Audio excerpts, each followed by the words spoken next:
with that extra date with Minnesota, not having that meet, we decided that we're going to compete at Lindenwood. So we only had one day, and on your schedule, a 2-day tournament counts as, it can count as one day, but we already have a 2-day tournament that we're counting as one day. So that's Cliff Keen. So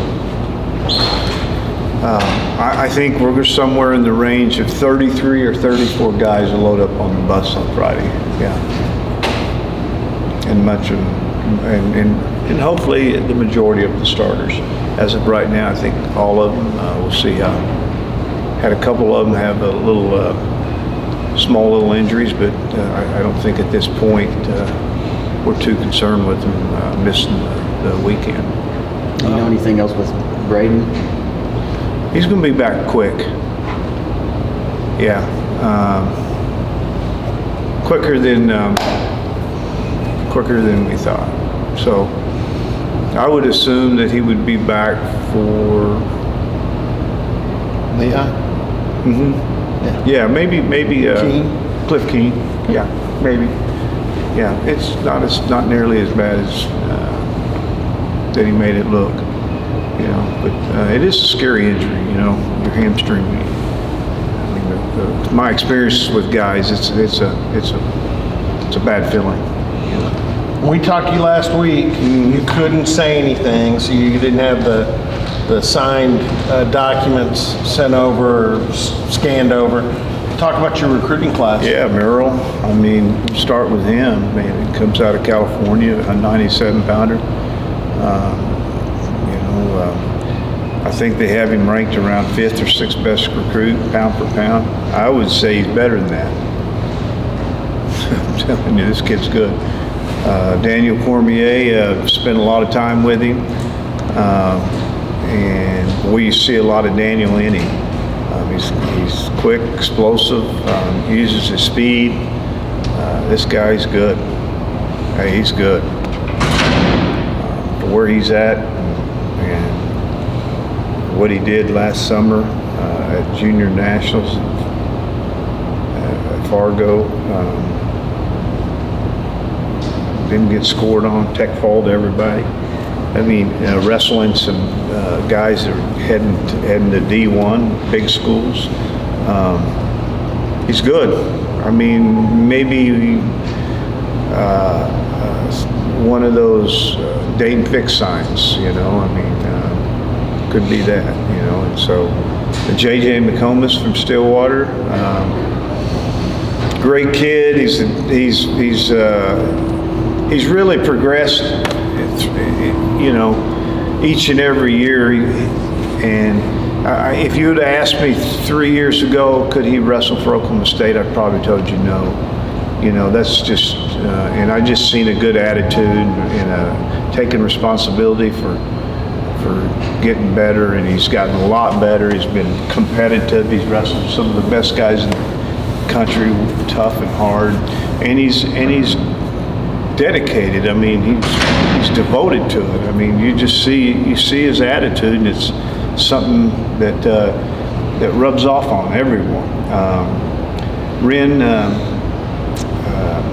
from Tokyo or from Japan, Sakamoto.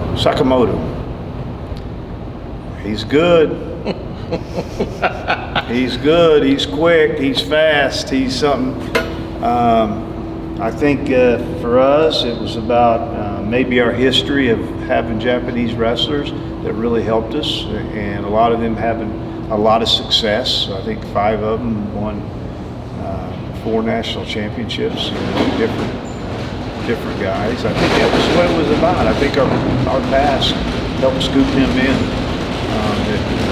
He had trust that I think he wanted to come over here. He wanted to attend American school. He wanted to wrestle folk-style wrestling, and he wants to be an Olympic champion.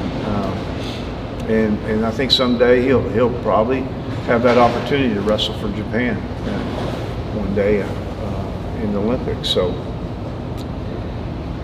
those are 2 good kids. The kid that we scooped up from Idaho is just a bonus, and he's solid, and his efforts and everything he does just really hard.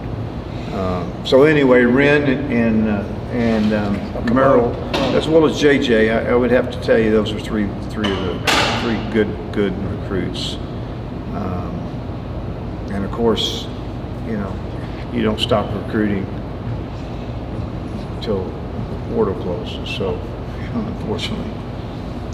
John, I know at this point last year we were kind of just spitballing about it, but obviously not too long ago it was announced Oklahoma would stay in the Big 12 for wrestling. I know it was probably predictable that would happen, but now that it's official, I mean, just your thoughts on everything. I mean, what does it mean for the Big 12 and obviously That they're staying in? Yeah, that they're staying in. Have they announced that? Yeah. Yeah, when did they announce it? Week ago? Yeah. Okay, Yeah. yeah. You know, it's the right move, and listen, it's, you know, Oklahoma wrestling has nothing to do with, you know, the decision of their athletic program and their school going to SEC, right?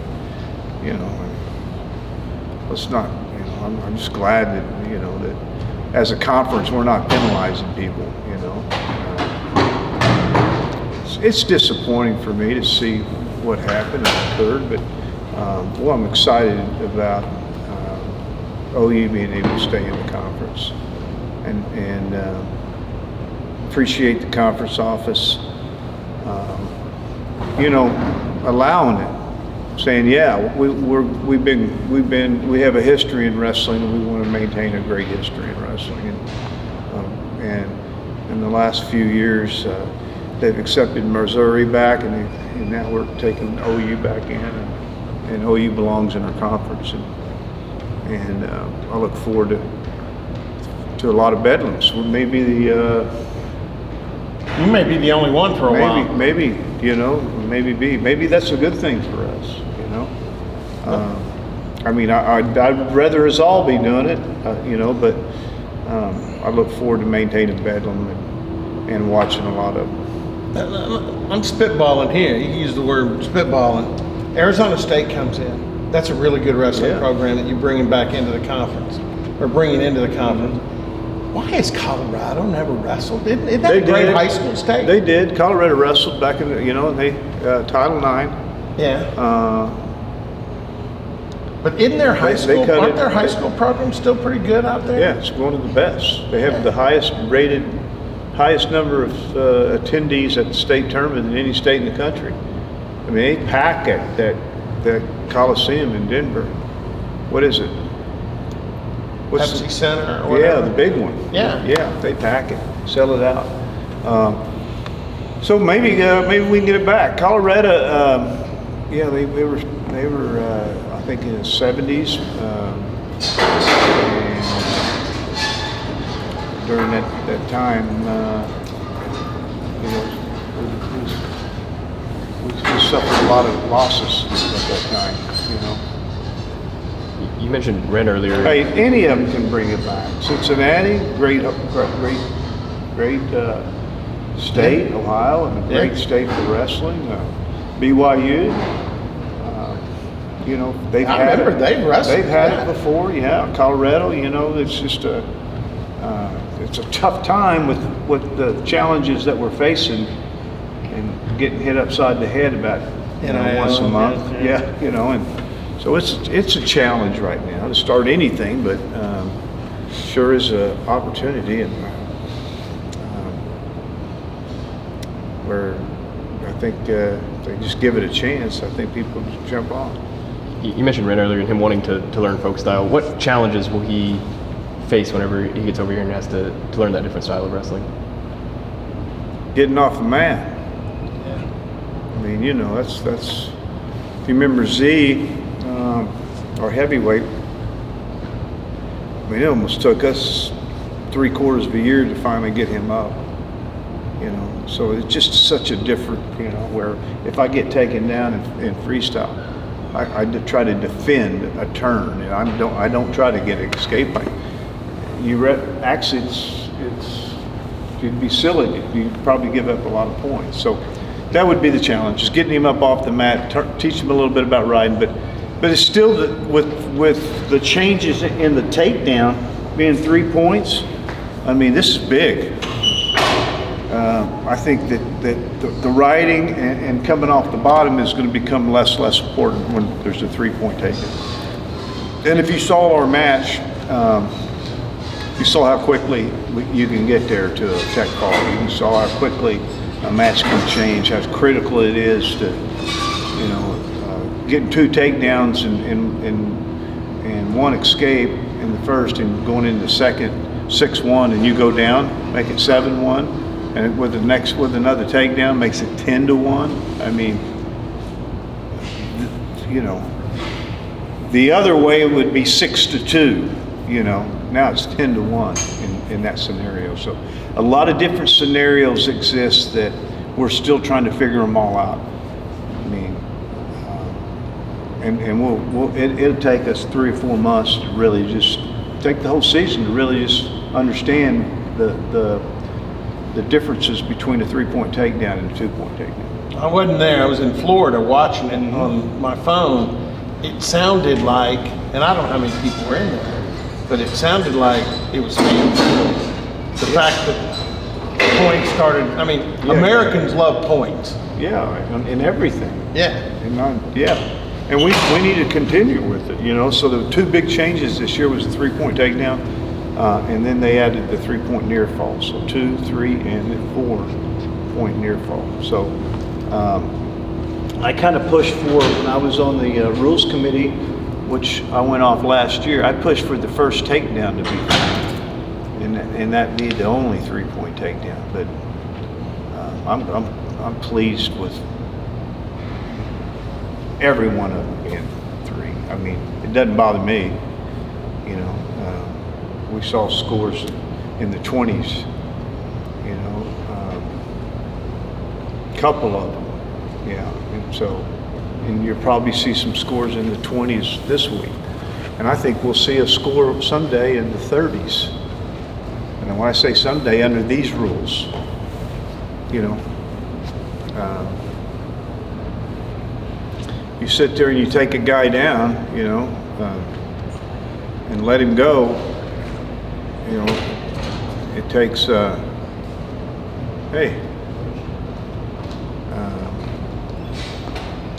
you'll be surprised how that when I say we'll see some takedown, we'll see some scores in the 30. We'll see one this year. I don't know when, but it'll happen. Now it might be 30-15. Yeah. We'll see it. It's going to be some crazy matches. What was the Guy can come behind fast. Like you can be down 8-1, and you're going to see it. You're going to see guys come from behind 8-1.